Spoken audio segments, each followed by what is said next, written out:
4 نفر عالم نمیشه. یکی مستحی، دوم مستغنی، سوم منتقد، 4م متکبر. این 4 نفر عالم نمیشن. 4 نفر عالم نمیشن. المستحی، المنتقد، المتکبر، المستغنی. اولین نفری که عالم نمیشه انسان خجوله، کسی که شرم و حیای زیادی داره و این شرم و حیاست در محلش نیست. این شرم و حیای او در محلش نیست، روش نمیشه سوال بکنه، جواب بشنوه، بیا در محضر علما مثلا بنشینه، سر کلاس درس بنشینه. اگر بنشینه هم فقط یه گوشه نشسته داره میشنوه سوال و جواب، یا رو نداره. میگن هر کسی رو نداره روزی نداره، اون جای خودش. خیلی هستن رو ندارن اما روزی دارن. ولی شرم و حیا سبب محرومیت میشه در علم، عالم نمیشه. دوم منتقد، کسی که میاد تو جلسه ها هدفش فقط نقطه ضعف گرفتنه و انتقاد کردنه، هیچ کاری دیگه نداره، نه انتقاد سازنده. خوشش میاد که من رفتم فلانجا از فلانی انتقاد کردم، نقطه گرفتم، جواب من نتونست بده، مجابش کردم. اهل عمل هم نیستا، فقط هر جای گفتن یه جریانی هست، برنامه‌ای هست، فقط میاد نقطه بگیره، انتقاد بکنه. اینم عالم نمیشه، چون که هدف نداره از اون سوال کردنش و مطرح کردن سوالش. سوم متکبر، انسان متکبر، اینم هیچ موقع عالم نمیشه. اگر عالم هم بشه علمش برکت پیدا نمیکنه.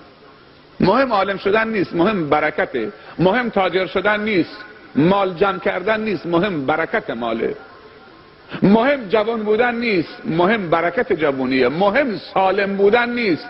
خیلی هستن سالمن برکت ندارن، معصیت خدا دارن میکنه. آدم هم هست که 2 تا پا نداره، دست هم نداره، اما حافظ قرآنه. چشم بینا داره، 1 سوره قرآن از بر نیست. گوش شنوا داره، 1 سوره قرآن از بر نیست. جوان هست که کوره، چشم نداره، فقط از گوش استفاده میکنه، هم با گوشش میشنوه و هم با گوشش میبینه، اما حافظ قرآن. پس مهم سلامتی نیست، مهم برکت سلامتیه. مهم عمر نیست که تو عمر داشته باشید، مهم برکت عمره. فلانی 100 سالشه، توی 100 سالش چه کار کرده؟ فلانی 20 سالشه، تو 20 سالش خیلی کارها کرده. 15 سالشه خیلی کارها کرده.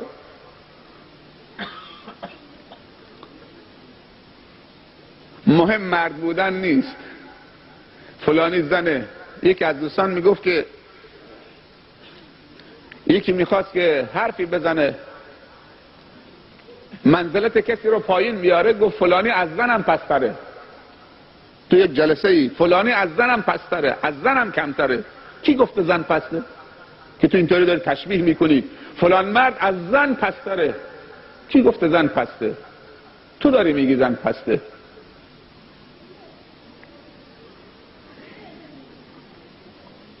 زنهایی بودن که به کمال رسیدن که هزارها مرد نفسشون نمیرسه، به ناخنشون نمیارزه. ام المؤمنین خدیجه، ام الاشراف بهش میگن، ام المؤمنین عایشه رضی الله عنهما،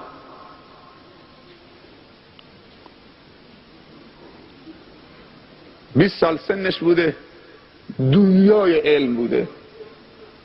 ام المؤمنین حفصه، فاطمه زهرا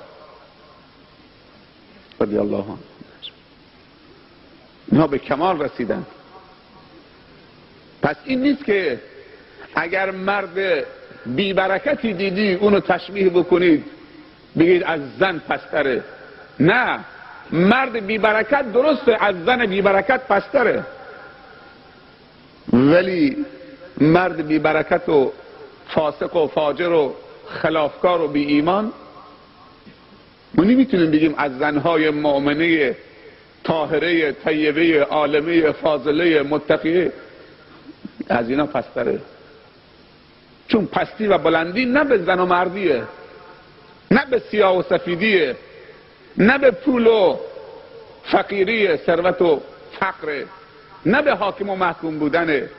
پستی و بلندی میدونی در نزد خدا و نظر خدا و دین خدا و پیغمبر خدا و دین اسلام چیه؟ پستی و بلندی به تقوا و بی تقواییه.